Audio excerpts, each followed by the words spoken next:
پہاڑی زبان میں اپڈیٹ سنیے۔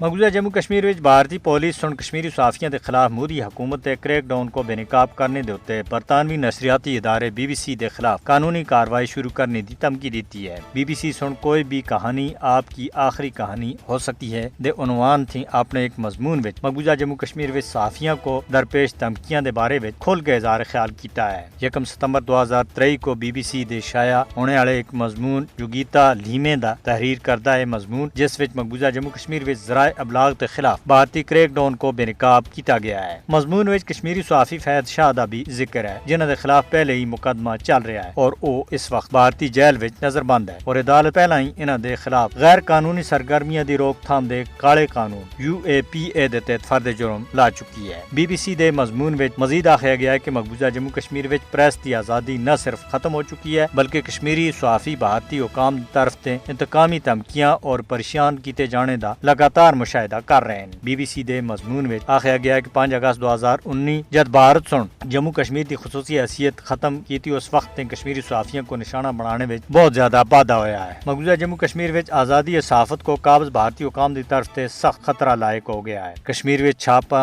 سمن جاری کرنا، پریشان کرنا، گرفتاریاں اور صحافیوں دا جسمانی و ذہنی تشدد ہر دیہڑے دا وتیرہ بن گیا ہے۔ مودی حکومت کشمیری صحافیوں دے خلاف ظالمانہ ہتھکنڈا دا سارا کہن کے انہاں کو چپ کرنے دے تے مجبور کر رہی ہے۔ آزادی صحافت کے تمام علمبرداراں کو مقبوضہ جموں کشمیر میں صحافیوں کے اتنے ہونے والے حملوں کے خلاف اپنی آواز چانی چاہیے۔ مقبوضہ جموں کشمیر میں صحافیوں کو دھمکیاں دینا، پریشان کرنا اور حملوں کا مقصد انہوں کو اپنے پیشہ وارانہ ذمہ داریاں تے روکنا ہے۔ بھارت مقبوضہ جموں کشمیر میں زمینی حقائق دنیا دے چھپانے دے واسطے آزادی صحافت کو مسخر کرنا چاہتا ہے۔ مقبوضہ جموں کشمیر میں صحافیوں کے حملے عالمی میڈیا تنظیموں دے واسطے خواب غفلت تے بیدار ہونے دی کال دے رہے ہیں۔ مودی حکومت مقبوضہ جموں کشمیر میں میڈیا کو دباؤ کال کے اپنے جرائم کو کسی بھی صورت میں چھپا نہیں سکتی۔